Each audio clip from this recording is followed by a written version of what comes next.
Por favor, usted vaya en su Biblia. Lucas capítulo 5. Lucas capítulo 5 y vamos a estar leyendo versos 1 al 11. Entonces quisiera rogarle el favor, si usted tiene ya el texto, que se ponga en pie y vamos a leer juntos la palabra del Señor. Así lo hacemos en casa, entonces me ayudan a sentirme en casa también cuando leemos la palabra del Señor. Lucas 5, vamos a estar leyendo versos 1 al 11, leo de la Nueva Biblia de las Américas, así que si usted la tiene va a poder seguirme allí en la lectura. Leo en favor de ustedes. Aconteció que mientras la multitud se agolpaba sobre él para oír la palabra de Dios, estando Jesús junto al lago de Genesaret, vio dos barcas que estaban a la orilla del lago, pero los pescadores habían bajado de ellas y lavaban las redes. Subiendo a una de las barcas, que era de Simón, pidió que se separara un poco de la tierra, y sentándose, enseñaba a las multitudes desde la barca. Al terminar de hablar, dijo a Simón: «Sal a la parte más profunda y echen sus redes para pescar». Simón le contestó: «Maestro, hemos estado trabajando toda la noche y no hemos pescado nada, pero porque tú lo pides, echaré las redes». Cuando lo hicieron, encerraron una gran cantidad de peces, de modo que sus redes se rompían. Entonces hicieron señas a sus compañeros que estaban en la otra barca para que vinieran a ayudarlos. Y vinieron y llenaron ambas barcas de tal manera que se hundían. Al ver esto, Simón Pedro cayó a los pies de Jesús diciendo: «Apártate de mí, Señor, pues soy hombre pecador». Porque el asombro se había apoderado de él y de todos sus compañeros por la gran pesca que habían hecho. Y lo mismo le sucedió también a Jacobo, a Juan, hijos de Zebedeo, que eran socios de Simón. Y Jesús dijo a Simón: «No temas, desde ahora serás pescador de hombres». Y después de traer las barcas a tierra, dejándolo todo, siguieron a Jesús. Padre, guíanos en la meditación de tu palabra. Enséñanos lo que significa dejarlo todo para seguirte. Guíanos por tu Espíritu, ayúdame a ser fiel, a ser claro, que por la obra de tu Espíritu Santo tu palabra llegue como la necesitamos. Confiamos en tu guía, en tu dirección y en tu perfecto pastoreo, Señor. Tráenos a ti, Señor, y cuídanos y pastoréanos por tu palabra. Eso rogamos, Señor, en Cristo Jesús. Amén. Amén. Que el Señor nos ayude.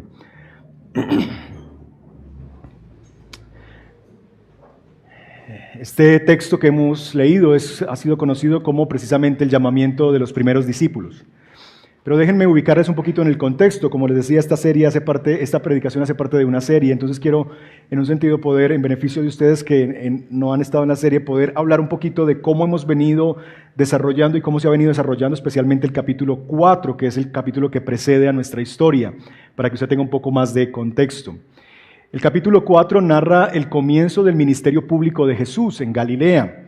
Allí Jesús está en el capítulo 4 visitando dos ciudades. Si usted lee el capítulo 4, versos 14 en adelante, nos dice que Jesús regresa a Galilea en el poder del Espíritu y las nuevas acerca de él se divulgan por toda aquella región y enseñaba en sus sinagogas, siendo alabado por todos. Desde el comienzo el ministerio de Jesús está siendo un ministerio muy fructífero, donde la gente en un sentido escucha una nueva enseñanza con autoridad, no como la de los escribas y los fariseos, y además de eso son testigos de obras extraordinarias que Jesús comienza a hacer. Pero en el capítulo 4 Jesús hace dos visitas, la primera de ellas a una ciudad, su ciudad del natalicio, ¿verdad? Su ciudad de origen, Nazaret.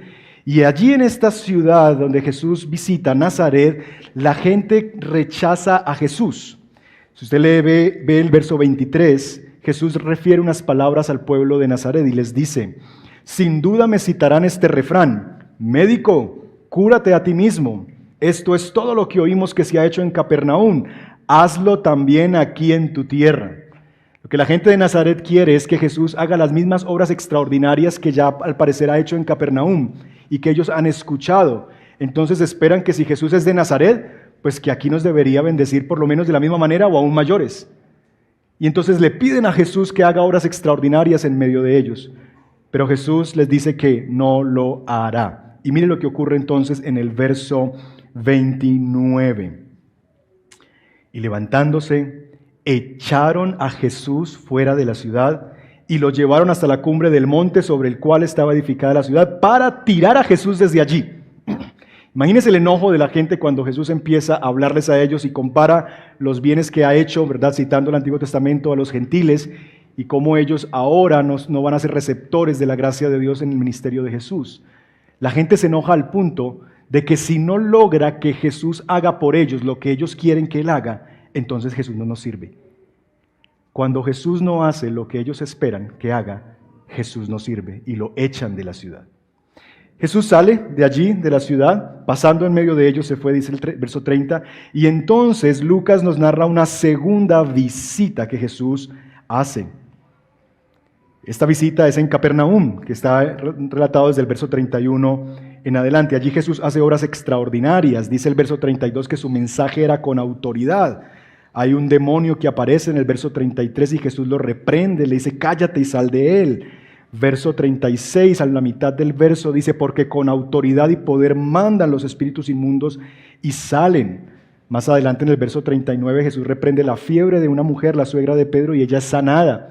Así que hay un ejercicio en Capernaum extraordinario de la autoridad de Jesús, en su enseñanza y en los milagros extraordinarios que Él está haciendo allí. Entonces, cuando la gente ve todo lo que Jesús está haciendo, imagínense eso, usted tiene a Jesús allí en su ciudad y Jesús está haciendo cosas extraordinarias, enseñando con una autoridad sin igual y sanando personas y liberándolas de sus demonios.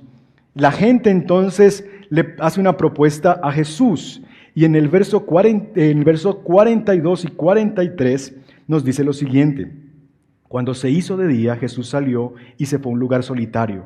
Las multitudes lo buscaban y llegaron a donde Él estaba. ¿Y qué querían hacer? Vea el verso 42, miren su Biblia. Y procuraban, ¿qué cosa? Detener a Jesús para que no se separara de ellos.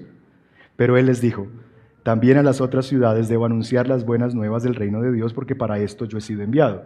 Ahora, aparentemente uno vería, ay, qué tan buenos los de Capernaum y qué tan malos los de Nazaret.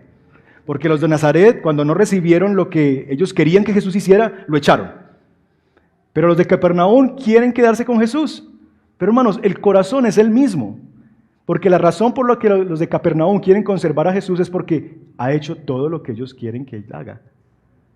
Sana enfermos, libera endemoniados, enseña con autoridad. Y entonces, Señor, no te vayas, te hacemos aquí si quieres una casa, ¿verdad? En la mejor lugar, en la mansión más grande de Capernaum, pero quédate con nosotros. Y Jesús les dice, no, yo no me puedo quedar con ustedes. Entonces vemos aquí dos situaciones, dos tipos de personas en la narración del capítulo 4. Unos que cuando no reciben lo que quieren de Jesús, lo rechazan. Y otros que como reciben lo que ellos quieren de Jesús, quieren conservarlo. Pero al final, ninguno de las dos multitudes logra retener a Jesús. Entonces la pregunta que empieza a formularse es, ¿significa entonces esto que no podemos llegar a estar con Jesús? Y lo que el capítulo 5 nos va a presentar es precisamente la respuesta, la tercera alternativa que hay. Y es que si queremos llegar a conservar a Jesús, no lo podemos retener, tenemos que irnos tras Él. Y eso es precisamente lo que el capítulo 5 nos va a narrar, que si queremos conservar a Jesús, solamente hay una manera, tenemos que movernos con Él, porque no podemos retenerlo. Y eso es lo que empieza a suceder a partir del capítulo 5. La idea que yo quiero dejar entre ustedes esta mañana es que la única manera que podemos tener certeza de estar con Jesús es si estamos dispuestos a movernos con Él, si estamos dispuestos a seguirlo, porque a Jesús no lo podemos detener. La única manera que podemos estar con Él es si vamos tras Él. Eso es, a grandes rasgos, lo que encontramos en los versos 1 al 11. Ahora, ¿cómo lo vamos a exponer? ¿Cómo lo vamos a entregar hoy para ustedes? Bueno, yo veo en este texto que se mueven dos grandes polaridades, en un par de polaridades. Ustedes ven en primer lugar que hay la narración de una mala noche que se convierte luego en una buena mañana. Una mala noche de pesca que se transforma por la obra de Jesús en una buena mañana con redes rotas pero llenas de peces. Entonces hay una primera polaridad, una mala noche, una buena mañana. Y la otra polaridad tiene que ver con dos peticiones que hace Jesús que terminan en dos reacciones que tiene Pedro. Entonces vamos a explorar el texto desde esa perspectiva, desde esas dos polaridades. La primera polaridad tiene que ver con, y comienza en el verso 1, con una mala noche. Dice que aconteció que mientras la multitud se agolpaba sobre él para oír la palabra de Dios, estando Jesús junto al mar de Genesaret, vio dos barcas que estaban a la orilla del lago, pero los pescadores habían bajado de ellas y lavaban sus redes.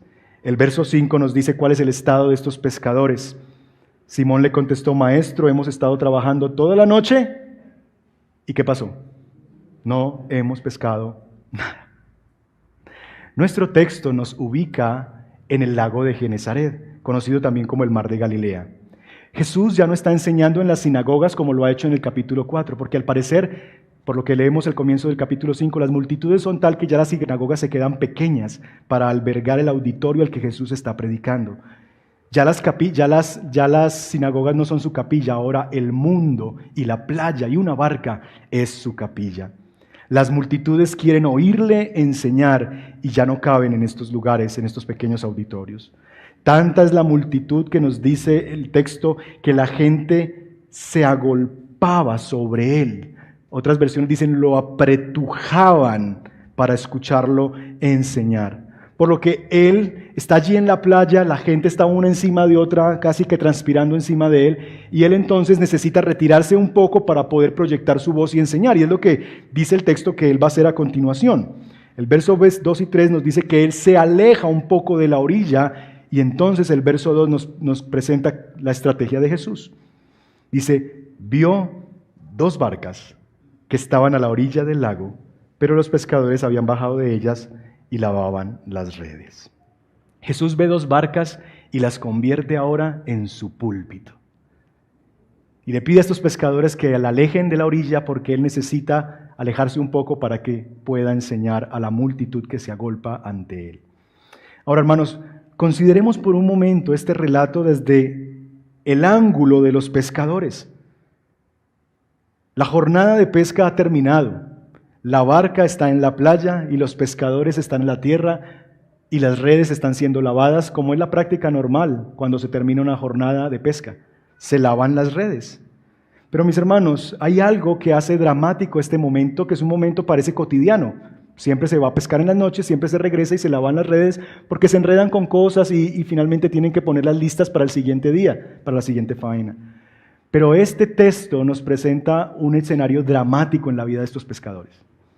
Porque, mis hermanos, no es lo mismo, si usted tiene una heladería, no es lo mismo que lleguen las 7 de la noche donde usted abrió temprano en la mañana, no sé, 8 de la mañana. No es lo mismo usted estar barriendo y trapeando su heladería para cerrar, porque está sucia, porque lo único que han entrado son vendedores de dulces, el que entrega los recibos públicos del agua y de la luz, y un perro que se hizo en la puerta. Pero ventas, cero. No es lo mismo barrer y trapear la heladería eso que si usted estuviera barriendo la heladería y trapeándola porque está tan sucia por tanta gente que llegó a comprar helados. Se termina haciendo lo mismo, pero no es lo mismo.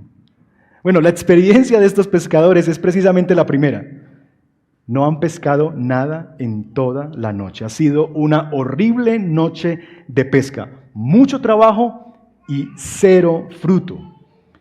Entonces allí están seguramente como en esas jornadas donde uno empieza a reflexionar por qué las cosas no están saliendo bien. Cuando usted termina labores, ¿por qué hoy no vendí? ¿Qué pasó? Y están allí organizando sus redes y quizás están preguntando qué hice mal. ¿Dónde se fueron los peces? ¿Será que bogamos muy mar adentro? ¿Será que nos faltó? ¿Será que hubo mucho ruido? Quizás están en medio de esa realidad. Han bajado de la barca, están lavando las redes que no atraparon nada. Hay un cansancio infructuoso. Pero por si fuera poco, las cosas se complican más. Así que hay una mala noche que termina complicándose porque en segundo lugar Jesús hace dos peticiones. El verso 3 nos narra la primera petición. Subiendo a una de las barcas que era de Simón, ¿qué hace Jesús?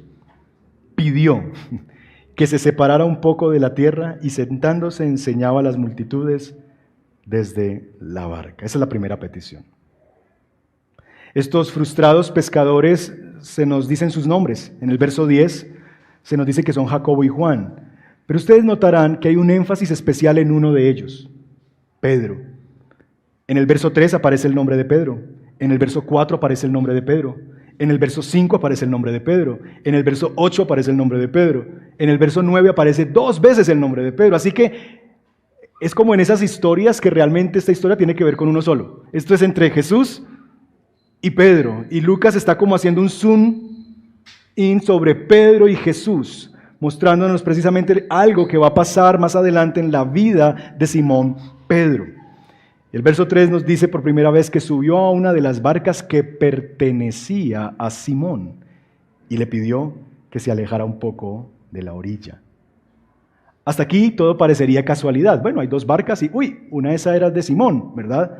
Una mala noche de algunos pescadores, Jesús necesita alejarse un poco para poder enseñar y allí están 2 barcas que son una buena opción para alejarme y poder enseñar. Y se sube en una de esas barcas y, oh, sorpresa, le pertenece a Simón, ¿verdad? Esas providencias divinas, ¿verdad? Esas diosidencias que algunos llaman. Esa providencia de Dios lleva a Jesús a la barca de Simón.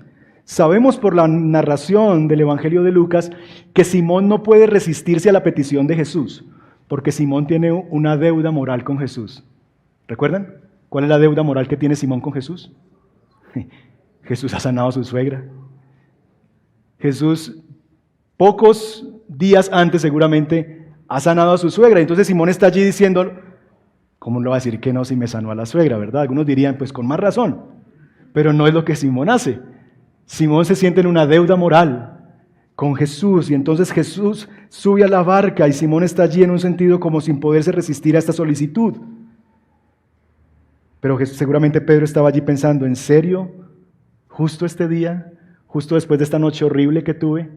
¿Justo ahora Jesús está viniendo a pedirme esto cuando yo quiero es irme a la casa, a cerrar, a acostarme a ver si en la noche sí salen los peces? Pero allí está. Pero Jesús no solamente le dice, préstamela, sino que Jesús le dice, tú ven conmigo, porque en un sentido lo que la invitación es, aléjenla, sepárenla un poco de la tierra. Y básicamente lo que Pedro va a hacer ahora es que después de haber pescado toda la noche sin fruto, ahora va a tener que mantener la barca remando para que Jesús no se caiga, mantenerla alejada de la orilla, porque si ustedes han conocido un poquito los lagos y el mar, pues si se deja sola, vuelve a la orilla. Alguien tiene que estar remando para mantenerla en su lugar. Entonces imagínense a Simón. El texto bíblico tiene un drama que no podemos pasar de largo simplemente por leer derecho. Hay un drama allí. Allí está Simón sentado en esa barca, mientras que está escuchando otro sermón del maestro. Y allí está Jesús, pescando hombres en una barca con un hombre que no pescó nada toda la noche. ¿Ven la ironía? Allí está Jesús pescando hombres en la barca con un hombre que no ha pescado nada en toda la noche. Allí está Jesús haciendo una pesca que no quita la vida, sino que da vida. Pedro no tiene ni idea de nada de lo que Jesús está haciendo. Pedro seguramente hasta este punto simplemente está esperando cuándo va a terminar su sermón para yo irme. Pero entonces viene la segunda petición. La segunda petición está en el verso 4. Jesús termina de hablar y Pedro dice, por fin, ya acabó esto, nos fuimos. No, esto no ha acabado, Pedro. Al terminar de hablar, dijo a Simón, sal a la parte más profunda y echen allí las redes para pescar. Entonces aquí está la segunda petición. La primera es, préstame la barca y aléjala un poco para que yo pueda predicar. La segunda es, terminando de hablar, imagínense, ha trabajado toda la noche y ahora está haciendo unas horas extras.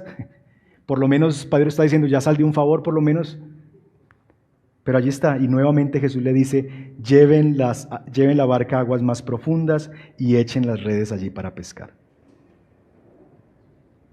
Hasta aquí no le conocemos la voz a Pedro. Pedro no ha dicho nada, pero esto sí dice Pedro, no, ya no más. O sea, ya. Y entonces en el verso 5 dice, Simón le contestó, Maestro, te informo, te notifico, que hemos estado trabajando toda la noche y no hemos pescado nada. Algunos autores, como Bailey, que es algún estudioso de la literatura judía, dice que esas palabras de Simón a Jesús son como Jesús, esa petición de Jesús a Pedro es asumida por Simón como un desafío. Entonces Bailey dice que más o menos esas palabras se escuchan así. Escucha, maestro, palabras de Pedro, según Bailey. Mis muchachos y yo somos profesionales. Sabemos dónde se alimentan los peces. Aquí junto a la orilla. Y el mejor tiempo para pescar es por la noche, maestro. Por esa razón hemos ido toda la noche al lago. ¿Y sabes qué? No hemos pescado nada, no somos tontos, hemos hecho todo, hemos ido a las zonas de pesca y no hemos conseguido nada. Ahora estamos cansados y hemos permanecido despiertos unas cuantas horas más para servirte con nuestras barcas de púlpito. Ustedes los rabinos piensan que lo saben todo. Y ahora me ordenas pescar durante el día en aguas profundas. Los peces no están en aguas profundas y no salen en el día. Pero muy bien, como usted lo dice, vayámonos de pesca a ver quién sabe más de pesca. Ahora, esto es presumir, no, el texto no nos dice eso. Otros ven simplemente la respuesta de alguien cansado que por respeto a su maestro hará lo que pide porque le llama maestro. Entonces Pedro le está diciendo, maestro, no va a funcionar, pero pues por respeto a ti vamos a hacerlo. En cualquier caso, Pedro no hace esto porque sea un creyente. Pedro no hace esto porque sea el hombre más creyente. Ahora es mi día, es mi oportunidad, el maestro me dijo. No. Pedro está haciendo esto en el mejor de los casos por respeto y en el peor de ellos para demostrarle a Jesús que los rabinos no saben de todas las cosas como ellos creen. Él argumenta que trabajó toda la noche sin fruto, pero que hará lo que Jesús le pide. Y entonces aquí llega el clímax de nuestra narración, porque la terrible noche se convierte en una gloriosa mañana, versos 6 y 7. Cuando lo hicieron, encerraron una gran cantidad de peces, de modo que sus redes se rompían. Entonces hicieron señas a sus compañeros que estaban en la otra barca para que vinieran a ayudarlos, y vinieron y llenaron ambas barcas de manera que se hundían. Cesó la oscura noche. Ha llegado la mañana y una pesca sin precedentes está sucediendo en el lago de Genesaret. Tanto así que las redes se están rompiendo y tiene que pedir ayuda a sus compañeros. ¡Wow! Pedro entiende que lo que está sucediendo no es una pesca normal, es algo extraordinario, porque Pedro entiende como experto pescador de que esto no es típico, que esto no se trata de una estrategia de Jesús, sino lo que acaba de presenciar es realmente un milagro. Ahora, este no es el primer milagro que presencia Pedro. Pedro por lo menos había presenciado uno más, la sanidad de su suegra, que vimos en capítulo 4, versos 38 en adelante. Allí está Jesús sanando y Pedro está allí seguramente presenciando ese milagro. Entonces déjenme hacer como un breve paréntesis para hacer dos observaciones respecto a los milagros. En primer lugar, los milagros no convierten a nadie. Pedro ya había presenciado uno y Pedro había seguido su vida cotidiana. Y en segundo lugar, no a todos les basta un encuentro con Jesús. Algunas personas necesitan la paciencia de Dios que los llama una y otra vez. Ahora, ¿qué sigue? Usted pasó de la peor de las noches a la mejor de sus mañanas. ¿Usted qué haría si fuera Pedro? Si usted ve que ahora sus barcas están llenas de peces y usted lo único que hizo fue prestarle la barca al maestro, ¿usted qué hubiera hecho? Seguramente usted hubiera dicho, maestro, te invito a una sociedad. ¿Qué te parece? Yo te presto la barca y luego salimos. Y usted tiene un púlpito para predicar y esto de los pececitos, vamos bien. Usted le diría, maestro, ¿a qué horas te llego mañana? ¿Sí o no? Bueno, por lo menos eso harían los paisas. ¿A qué hora le llego mañana? Esa sería la respuesta que esperaríamos. Si está el mejor momento y Jesús hizo algo extraordinario, ¿cómo repetimos esto? ¿Cómo volvemos a asegurar que siga pasando? Y entonces esto nos lleva a dos respuestas, que son respuestas extrañas de Pedro. A las dos solicitudes de Jesús, la otra polaridad está las dos respuestas de Pedro, versos 8 al 11. ¿Qué es lo que hace Simón Pedro cuando ve este milagro? Al ver esto, Simón Pedro cayó a los pies de Jesús diciendo: apártate de mí, Señor, pues soy hombre pecador. Porque el asombro se había apoderado de él y de todos sus compañeros por la gran pesca que habían hecho. La primera reacción de Pedro es: apártate, sal. Jesús le había dicho a Pedro: sal un poquito más. Y ahora es Pedro el que le dice: sal, apártate de mí, vete de aquí. Y la razón es: porque soy un hombre pecador. Y yo no sé si a ustedes les parece, pero a mí me parece que esa es una respuesta extraña, porque lo que yo esperaría en el mejor de los casos, si no es este tema de una insinuación a tener una sociedad con Jesús de pesca, por lo menos era quizás arrojarse a sus pies, pero para besarlos, para agradecerle, para decirle: Señor, gracias, Señor, gracias, Señor, gracias por lo que has hecho. Pero no es eso lo que ocurre, no es un estar de rodillas por la gratitud, es un apártate de mí porque soy pecador. Y eso es extraño. Hermanos, esta expresión de Pedro, apártate de mí que soy pecador, tiene varios ecos en el Antiguo Testamento. Cuando el profeta Isaías se encuentra en la presencia de Dios, también tiene esta experiencia de encontrarse con Dios y él siente como que yo no soy digno, ¿verdad? Y que pongan como cosas en carbones encendidos en su boca porque yo no soy digno de este encuentro. Ezequiel capítulo 1, verso 28, Apocalipsis 1, 17.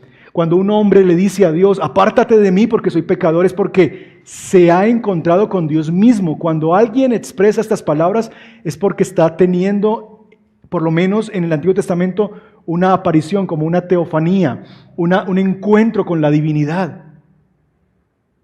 Ahora Pedro está expresando esas mismas palabras que expresó Isaías, que expresó Ezequiel, el apóstol Juan, ante su visión.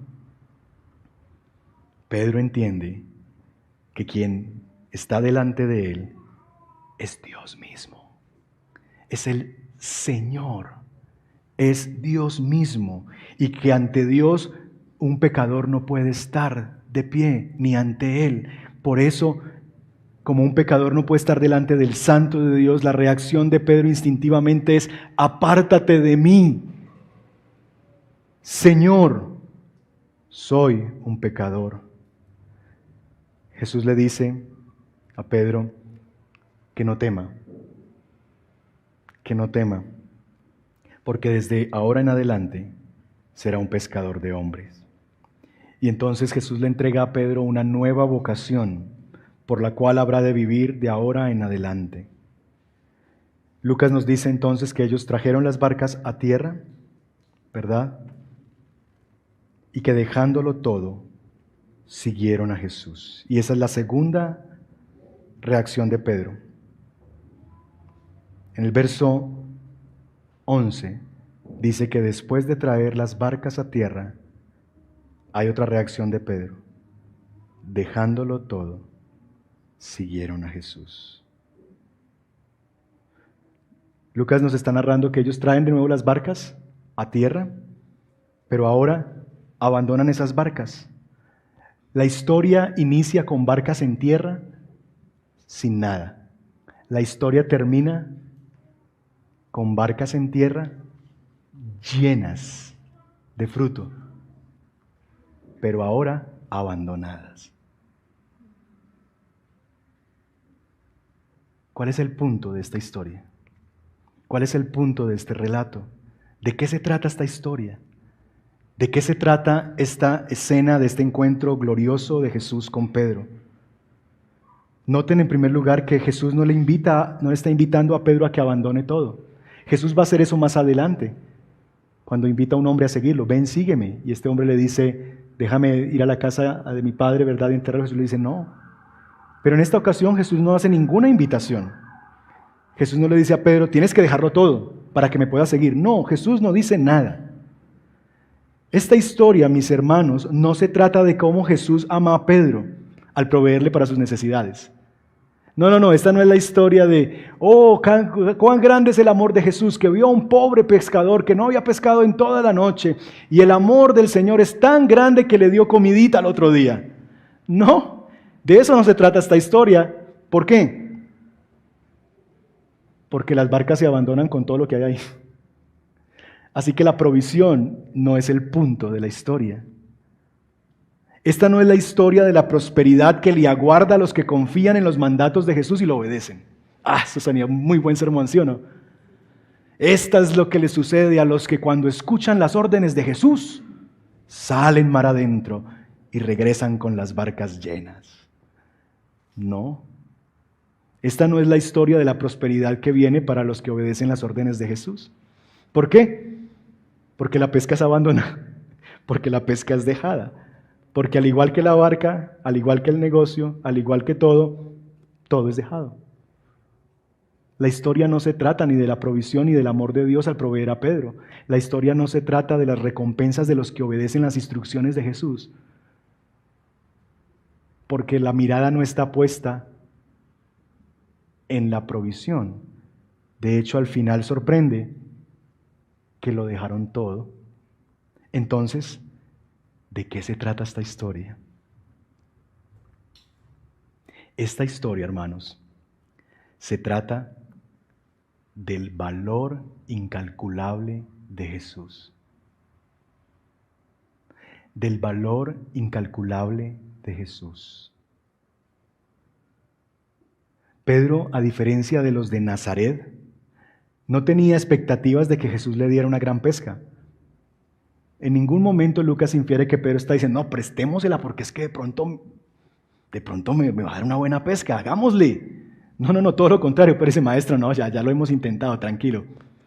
No me tiene que pagar, deje así. Así que él no tiene esa expectativa que tienen los de Nazaret. Por eso no condiciona el préstamo de la barca, solamente sigue instrucciones, porque para él Jesús es un maestro y a los maestros se respeta y además le debe un favor, le sanó la suegra. Pedro, a diferencia de los de otras ciudades de Galilea, como los de Capernaum, no quieren retener a Jesús para que siga haciendo milagros junto a él. Pedro no le propone una sociedad de pesca, no pone su barca a disposición como atril. A Pedro no le interesan ahora los beneficios de Jesús, como sí los de Capernaum, que querían que Jesús se quedara con ellos para conservar los beneficios que Jesús traía consigo. No, Pedro ha tenido un encuentro con el Señor. Y entonces, ¿qué hace Pedro? Lo deja todo y sigue a Jesús. ¿Por qué? ¿Por qué cuando las cosas están mejor? ¿Por qué cuando tengo la mañana más gloriosa, ahora veo eso que es lo más extraordinario que puede tener un pescador, que es una barca llena de peces? La veo y digo, y me voy, y las dejo ahí tiradas, en la orilla. ¿Qué es lo que está pasando aquí? ¿Por qué estoy haciendo eso? Hermanos, el seguimiento de Jesús no solamente requiere un asentimiento intelectual de los hechos acerca de Él, de aceptar de que Él es el Hijo de Dios, de que es el Santo de Dios, que es el Mesías. La gente ha venido hablando eso acerca de Jesús, la gente reconoce, los de Capernaum y los de Nazaret empiezan a reconocer eso. Pero ellos no están yendo detrás de Jesús, simplemente están reconociendo quién es Él. Tienen un asentimiento intelectual, Él es el Mesías, Él es el Hijo de Dios. De hecho, los demonios le reconocen. Así que el seguimiento de Jesús no se trata de decir cosas correctas acerca de Jesús. Descríbeme qué es el Evangelio. El Evangelio es la obra de Dios en Cristo a favor de nosotros.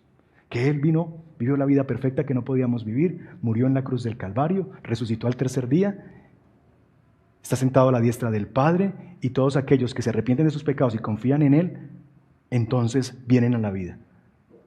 Eso puede ser muy bonito, pero esas declaraciones, mis hermanos, no me hacen a mí un seguidor de Jesús. Los demonios mismos afirman la identidad de Jesús. No es menos que eso, pero sí es mucho más que eso. No es menos que una confesión, pero es mucho más profundo que una confesión.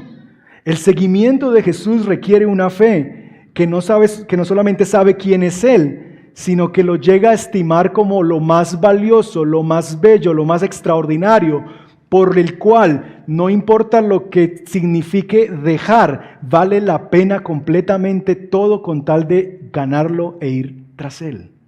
Eso es lo que significa ser un discípulo, una fe que ve a Jesús como el valor supremo por el que vale la pena dejarlo todo. Pedro acaba de hallar un tesoro y entonces cuando ve los pececitos y las barcas dice, esto no es nada, vámonos. Hermanos, imagínense lo siguiente, yo no los conozco a ustedes y no conozco sus carros, pero supongamos que yo les digo a ustedes, hermano, usted tiene un Renault 9, entrégueme las llaves de ese Renault 9. Démelo, que yo le voy a dar a otro. No, eso no va a pasar, tranquilo, es una ilustración. Y desconfíen de los pastores que les digan eso. Pero es una ilustración, así que síganme en la ilustración, solamente imagínenselo. Hermano, deme las llaves de su Renault 9 que yo tengo algo para darle a usted. ¿Usted qué va a querer saber? Exacto, ¿qué es lo que me va a dar? Para ver si vale la pena dejarlo todo para lo que usted me va a dar. Pero si yo le salgo con una bicicleta y le digo, hermano, te tengo esta bici, usted va a decir, no, mano, yo a usted lo quiero mucho, pero tampoco, no me alcanza hasta allá el amor. ¿Sí o no?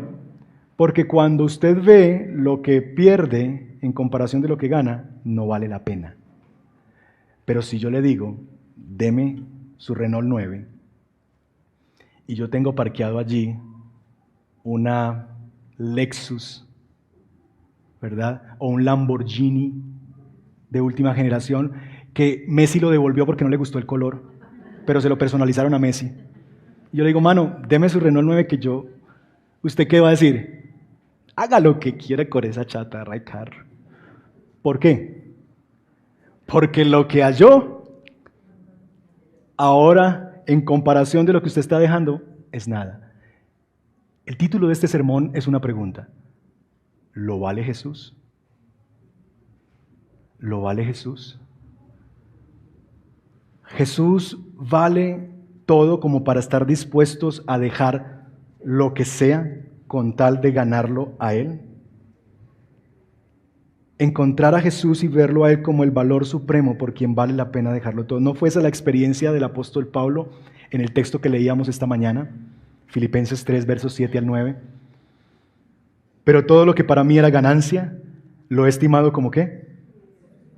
Como pérdida. ¿Por qué? Por amor de Cristo. Y aún más, yo estimo como pérdida todas las cosas en vistas del incomparable valor de conocer a Cristo Jesús, mi Señor. Hermanos, no es que esas cosas no importen. El punto es que cuando se comparan con lo otro, es como si no importaran. No es que sea basura, no es que el Renault 9 sea una basura. No. Si yo lo único que yo tengo es una maravilla y saco el trapito y lo limpio. Pero cuando a mí me ponen un Renault 9 y me dice, te voy a dar un Lamborghini personalizado a Messi, que lo devolvió porque no le gustó el color de la pintura, yo digo, no, esto es basura, o sea, chatarrícelo si quiere.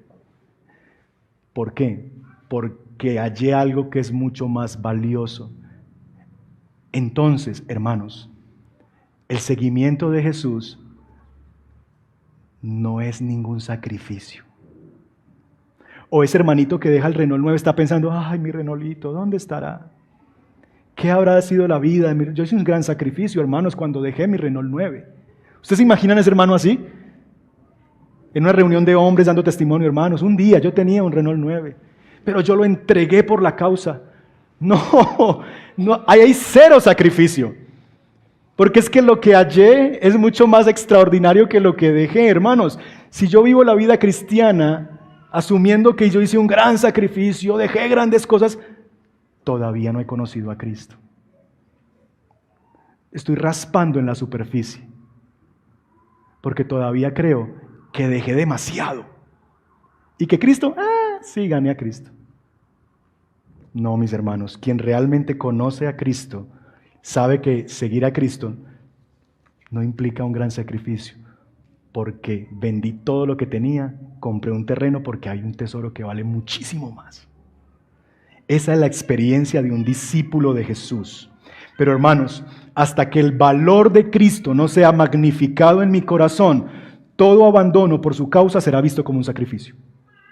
Hasta que yo no aprenda a ver el valor incalculable de Cristo, no aprenda a verlo como Él es, grandioso, glorioso, precioso, de un valor infinito, hasta que eso no pase en mi vida, entonces yo me voy a ver en mi vida cristiana como alguien que dejó mucho, que abandonó mucho y que sacrificó mucho. Hasta que el valor de Cristo no sea magnificado en mi corazón, la vida cristiana será penosa y no gozosa. Porque voy a vivir entristecido, todo lo que yo dejé por Cristo. No. Quien vive así todavía no ha conocido a Cristo. Ha raspado por ahí en la superficie. Hermanos, si Cristo no es lo suficientemente valioso a tus ojos como para estar dispuesto a dejarlo todo, quizás como Pedro, justo en el momento donde todo es mucho. Porque otra cosa es que todo sea nada. Es decir, me están invitando a abandonar nada, pero cuando todo a mis ojos humanos es mucho, entonces realmente no estoy siguiendo a Jesús. Así que hermanos, cuando estén ante una situación en la que entienden que ustedes deben renunciar a algo, dejar a alguien, entregar algo a alguien, la pregunta ante la cual tú estás es una sola. ¿Lo vale Jesús? Cuando estés ante esa situación en tu trabajo, en la que tienes un salario extraordinario, pero te están empujando a hacer algo que tú sabes que Dios no aprueba eso. La pregunta que está allí detrás es, ¿lo vale Jesús? ¿Vale la pena por causa de Jesús dejar esto y estimarlo como basura con tal de ganar a Cristo? Cuando estés en medio de una situación donde debas renunciar o dejar, la pregunta es esa, ¿lo vale Jesús? Y eso demanda no solamente una reflexión, sino una decisión. No sé si hay amigos que nos visiten esta mañana, probablemente sí, que no han venido a Jesús, que quizás están explorando la fe cristiana y diciendo, yo tengo ahí como ciertas dudas, unas preguntas, pero a mí me gusta el mensaje de la fe cristiana. Queridos amigos, la fe cristiana no solamente se trata de una aceptación de un mensaje intelectualmente hablando, significa la aceptación de ir tras Jesús, de seguirlo a Él, porque no podemos retener a Jesús, tenemos que ir tras Él. Y ir tras Él significa dejar cosas atrás, renunciar a mi vida anterior y comenzar una nueva vida yendo tras Jesús. Y este es el camino del arrepentimiento, en el que yo dejo de seguir mis propios caminos y ahora me pongo en pos de aquel que va delante de mí, Cristo Jesús, que es el camino. Y entonces dejo mi vida atrás, reconozco que estoy perdido y que necesito reorientar mi vida hacia Él. Y si ese es tu caso, hoy es una mañana en la que tú puedes escuchar a Jesús nuevamente llamando y diciendo, ven, sígueme, pierde tu vida, porque solamente perdiendo tu vida la hallarás. Y esa es la paradoja del Evangelio. Hay que perder tu vida para que la llegues a hallar. Jesús nos llama y decir sí a Jesús va a significar decirnos no a nosotros mismos, no al mundo, no a nuestro reino. Si queremos que Jesús llegue a ser el Señor de nuestra vida, eso significa por lo menos una cosa, que ese lugar ya no lo puedo ocupar yo. Entonces, si Él está puesto a ser el Señor de mi vida, eso significa que yo he sido derrocado de mi reinado. Hermanos, la única forma en la que podemos tener certeza de estar con Jesús es si estamos dispuestos a movernos con Él, a seguirlo. Pedro dejó todo por una sencilla razón.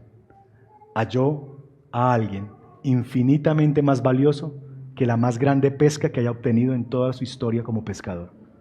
Y entonces, por eso no se lamentó, por eso no estimó eso como un sacrificio, sino con gozo siguió a Jesús, porque lo estimó como Él es, el tesoro más valioso por el cual vale la pena dejarlo todo para seguirlo. Seguir a Jesús nos cuesta a todos nosotros, quizás no las mismas cosas, cosas distintas. Hay diferentes ídolos que abrazamos y Dios en ciertos momentos en nuestra vida nos llama a seguirlo y eso va a significar ciertas cosas en particular para nosotros. Pero hermanos, vale la pena ir tras Jesús. Que el Señor nos ayude a que la venda que está delante de nosotros, que no nos permite ver el incalculable valor de Cristo y por el cual nos cuesta tanto a veces avanzar en nuestra vida discipulada, sea quitada de nuestros ojos, para que viendo a Jesús tal como Él es, digamos: Señor, lo que tú quieras, cuando tú quieras, como tú lo quieras. Porque todo lo demás es basura con tal de ganar a Cristo. Sus pastores, para ustedes quizás son un modelo de eso. Son hombres que lo han dejado todo, que han dejado sus redes informáticas, de ingeniería, no sé. Han dejado sus redes de sus labores, que han renunciado a muchas cosas de este mundo, pero no son víctimas. Ellos han visto el valor incalculable de Cristo y con gozo sirven a ustedes como pastores en esta iglesia. Porque cuando ellos se preguntaron: ¿lo vale Jesús? ¿Vale que yo deje todo esto para servir a su pueblo? La respuesta es: lo vale, eso y más. Y por eso sirven entre ustedes con gozo. Así que aprecien a sus pastores, pero ellos no son hombres, pobrecitos, víctimas del llamado de Jesús. No, ellos han hallado lo que es mucho más maravilloso. Han hallado a Cristo y lo sirven a Él. Al igual que Jesús, sus pastores que son discípulos de Jesús, como Pedro y estos hombres que yeron tras Jesús, al igual que Jesús, sus pastores no pueden quedarse quietos, porque ellos son seguidores de Jesús, ellos van tras Jesús, y Jesús tiene que ir a otras aldeas, es lo que ha dicho en el capítulo 4. Yo no he venido a quedarme aquí, yo necesito ir a otras aldeas para predicar también el reino de Dios. Así que si ustedes me quieren seguir, si ustedes quieren estar conmigo, tienen que seguirme. Sus pastores no se quedan quietos, ellos van tras Jesús. Así que no los retengan, caminen con ellos. Las ovejas siguen a sus pastores, no los retienen. Si alguien quiere estar con Jesús, debe seguirlo. Así que estimulen, alienten a sus pastores, síganlos a ellos, en tanto que ellos están yendo tras Jesús. Si ustedes ven que estos hombres están yendo tras Jesús, síganlos. No los detengan. Síganlos mientras ellos siguen haciendo lo que Dios les ha llamado a hacer.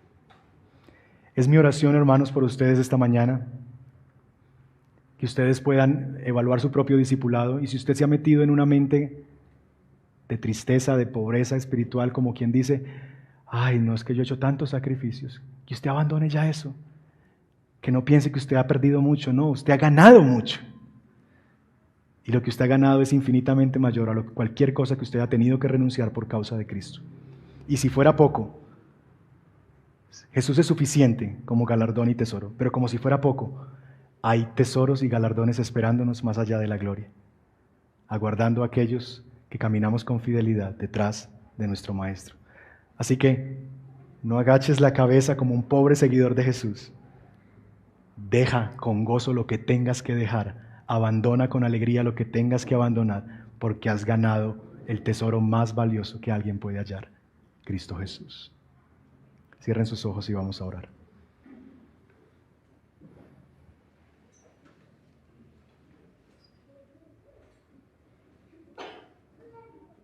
Padre, te doy gracias esta mañana por este pueblo tuyo aquí reunido.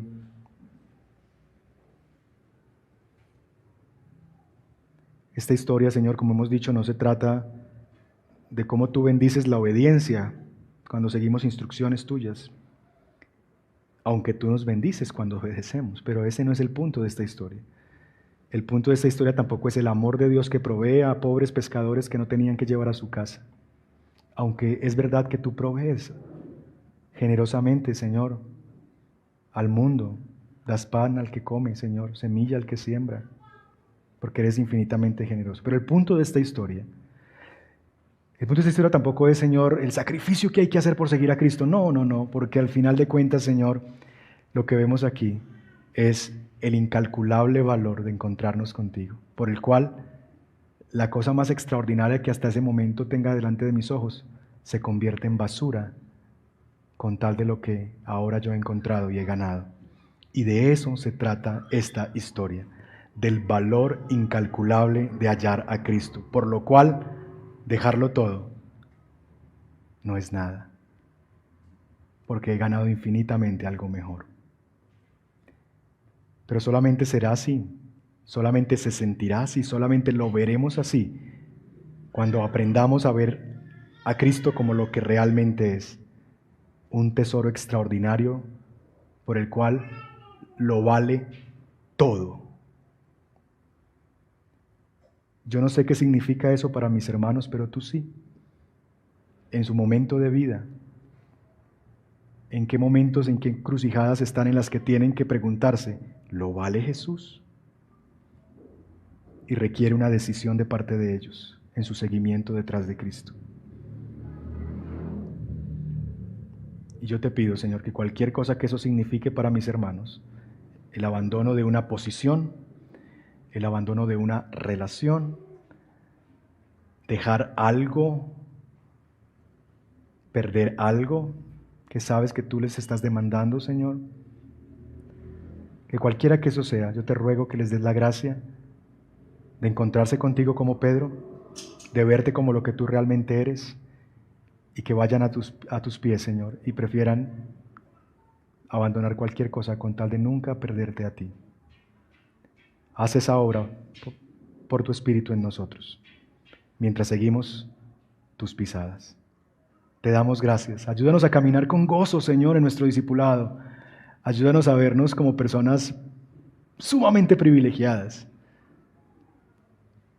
Porque como dijo Jim Elliot, Señor, no es un tonto aquel que entrega lo que no puede retener para ganar aquello que no le puede ser quitado. Así que sin importar el costo, somos los más bienaventurados si ese costo se paga con tal de seguirte a ti.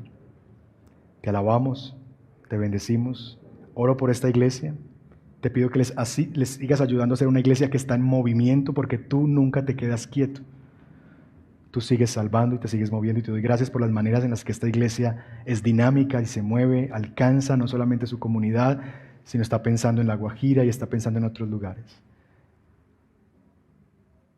Porque somos llamados no a detener a Jesús, sino a seguir a Jesús, donde Él nos llame y donde Él nos quiera. Te alabamos y te bendecimos en Cristo Jesús.